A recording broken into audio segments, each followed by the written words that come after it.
Assalamualaikum warahmatullahi wabarakatuh. Nahmaduhu wa nusolli ala rasulihil karim. Sahabat-sahabat Al-Hijrah yang berbahagia, semoga Allah subhanahu wa ta'ala melimpahkan rahmatnya, kasih sayangnya, dan keriduannya, serta melimpahkan rezeki yang barokah kepada kita semua.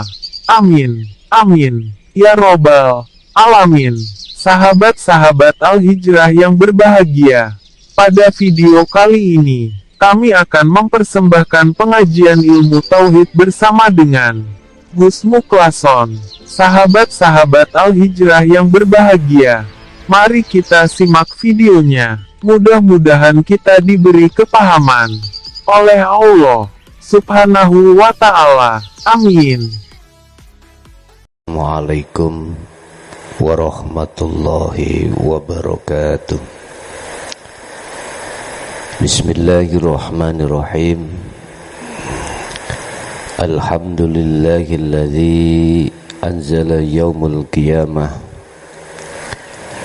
Asyhadu an la ilaha illallah wa asyhadu anna Muhammadan abduhu wa rasuluh. Allahumma salli wa sallim wa barik alaihi wa ala alihi wa ashabihi ajma'in. Amma ba'du. Bapak Ibu hadirin, saudara-saudaraku rahimakumullah. Alhamdulillah, dalam kesempatan sore hari ini kita masih diperkenankan Allah untuk bertemu dalam rangka tausiah tiap hari jam 5 sore. Untuk sore hari ini kami akan membahas kondisi atau situasi setelah hari kiamat. Di situ ada proses yang disebut yaumil hisab atau hari perhitungan, hari penghisapan, hari perhitungan antara amaliyah yang pernah dilakukan ketika saat di dunia, baik amaliyah yang bersifatkan maksiat maupun taat. Bapak Ibu hadirin,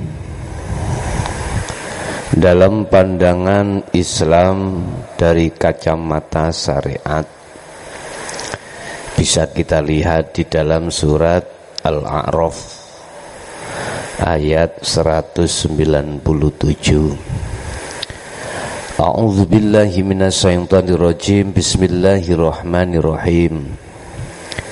Walladzina tad'una min dunihi la yastati'una nasrakum wala anfusakum yansurun. Di dalam hari itu, berhala-berhala yang kamu seru selain Allah ketika saat di dunia dulu tidaklah sanggup menolongmu, bahkan tidak dapat menolong dirinya sendiri. Yang dimaksud berhala di sini adalah selain Allah. Ketika saat di dunia yang kita bangga-banggakan, yang kita junjung tinggi, apapun itu bentuknya, apa yang kau banggakan ketika saat di dunia selain daripada Allah, itulah yang disebut sebagai berhala. Secara hakikat bisa jadi yang kita banggakan itu adalah pangkat, jabatan, kedudukan, kehormatan, apapun bentuknya itu, selain daripada fisik tersebut, merupakan hal yang kita banggakan selain daripada Allah. Jangankan dia bisa menolong terhadap dirimu pada waktu kau banggakan, menolong dirinya sendiri saja tidak bisa. Situasi dan kondisi pada saat itu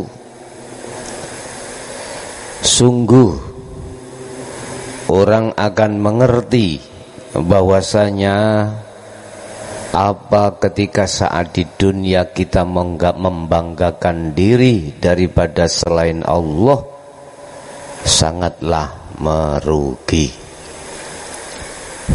Ini pandangan syariat, sedangkan pandangan hakikat ketika saat di dunia sudah terjadi hari ini.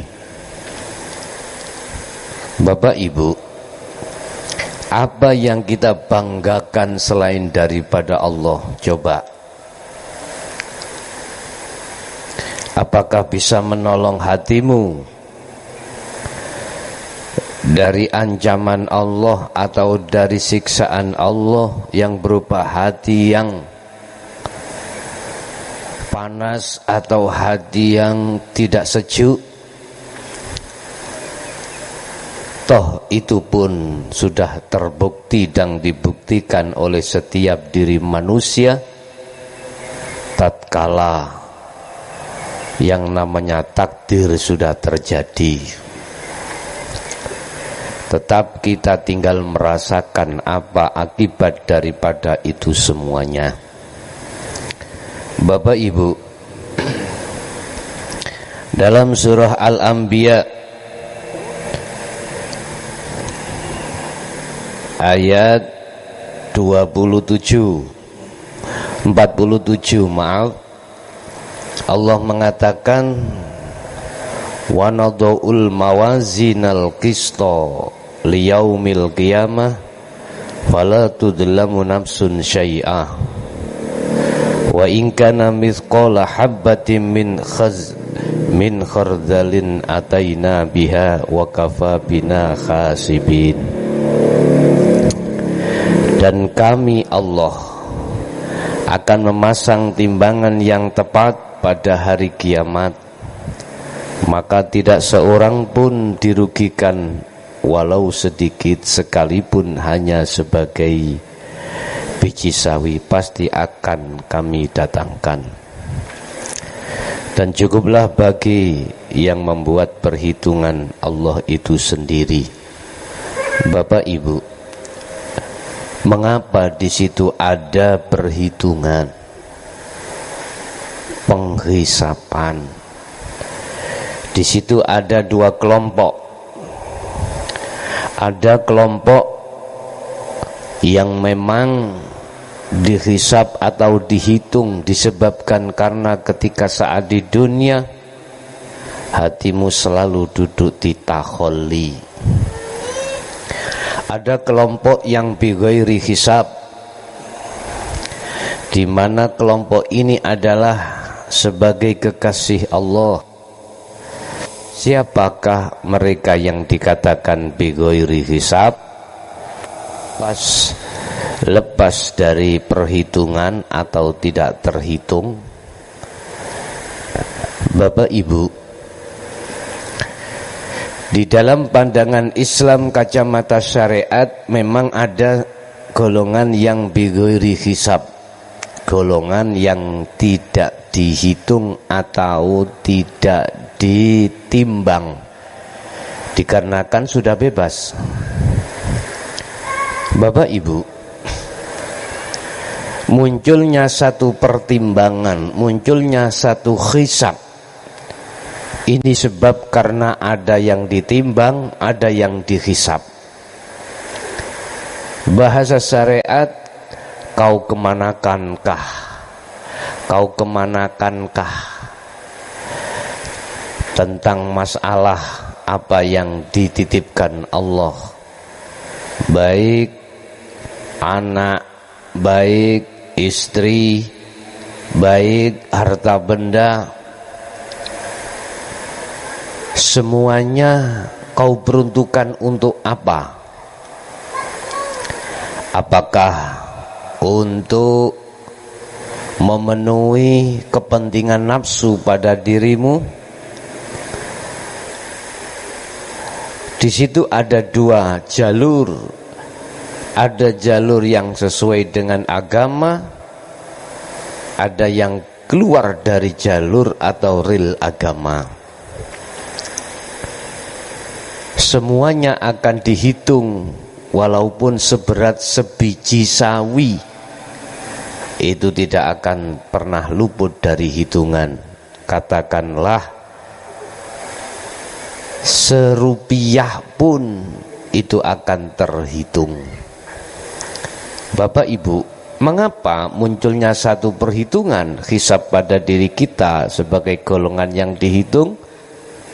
Karena ketika saat di dunia, hati ini selalu duduk di taholli. Sekali lagi, karena di dunia ini kita duduk di taholli. Di dalam hati mengakukan bahwasanya semua apa yang berjalan itu adalah diri makhluk, ya, diri makhluk, makhluknya yang berperan, makhluknya yang menyebabkan, makhluknya yang mengakibatkan. Hati kita melihat kemakhlukannya. Inilah kemunculan mengapa Allah menghisabnya. Inilah mengapa Allah memperhitungkannya, karena memang ada yang dihitung. Istilah bahasa dompet, kalau ada uangnya pasti kau hitung. Terus golongan yang tidak dihitung bighairi hisab, karena ketika saat di dunia hatinya sudah mendudukkan tajalli mutlak. Semua keakuan itu yang berperan, mendengarkan, melihat, mengucap, apapun, dalam hatimu ada satu penetapan, akunya Allah. Kemakhlukan di dalam hatimu sudah tidak berlaku lagi. Inilah Bapak Ibu yang kami maksud golongan yang bighairi hisab, golongan yang masuk di dalam golongan yang tidak dihitung. Karena apa yang dihitung? Di dalam dompet nggak ada uangnya. Ya udah dilihat aja, nggak usah dihitung karena nggak ada yang dihitung. Lah, semua perbuatan yang seperti ini hanyalah terjadi pada hati kekasih-kekasih Allah Subhanahu wa ta'ala. Hati beliau-beliau kekasih-kekasih Allah, perbuatannya, hatinya seperti ini, selalu duduk di tajalli Allah. Ini kalau tidak kekasih Allah tidak akan pernah bisa terjadi perbuatan dalam hati seperti ini. Makanya dalam surah lain Allah mengatakan sesungguhnya kekasih-kekasih Allah itulah khaufun alaihim walahum yahzanun. Tidak ada rasa khawatir atau takut dengan apa yang akan terjadi, karena sudah jelas di situ maklum, di situ lolos. Tidak ada keraguan-keraguan di dalam hatinya. Bapak Ibu, jadi yaumil hisab, hari perhitungan itu hanya terjadi pada hamba atau manusia ketika saat di dunia dia selalu bertakhalli pada Allah. Berarti dialah mereka yang menjadi musuh Allah. Dialah mereka yang saat di dunia menolak dari ajaran Allah, menolak dan lari dari anjuran atau seruan Allah lewat utusannya yang untuk hati lekas meninggalkan kesenangan dunia dan kembali kepada Allah Subhanahu wa ta'ala. Sebab mengapa setiap diri manusia tidak tahu tentang ajal yang menjemput? Semua manusia tidak akan pernah tahu dan tidak tahu, karena memang itu Allah merahasiakan supaya liyabluwakum ayyukum ahsanu amalah, supaya Anda lekas hatinya kembali kepada Allah. Sebab bisa jadi 1 bulan, bisa jadi 1 tahun, bisa jadi 10 tahun dia akan meninggal. Bahkan tidak usah menunggu bertahun-tahun, bisa jadi 1 hari dia kembali dipanggil Allah, dirahasiakan. Makanya sebab itu lekas kembalilah hatimu pada Allah dan tinggalkanlah apa seruan nafsu pada hatimu sendiri. Berbahagialah mereka ketika saat dipanggil Allah hatinya sudah siap untuk bertemu kepadanya, dan susah dan kecewalah bagi mereka saat ketika yaumus sa'ah datang, detik kematian datang, tapi hatinya masih ingkar kepada Allah Subhanahu wa ta'ala. Semoga kita digolongkan Allah sebagai golongan yang bighairi hisab. Dan sedikit apa yang bisa kami sampaikan, kurang lebihnya mohon maaf. Ihdinas siratal mustaqim. Assalamualaikum warahmatullahi wabarakatuh.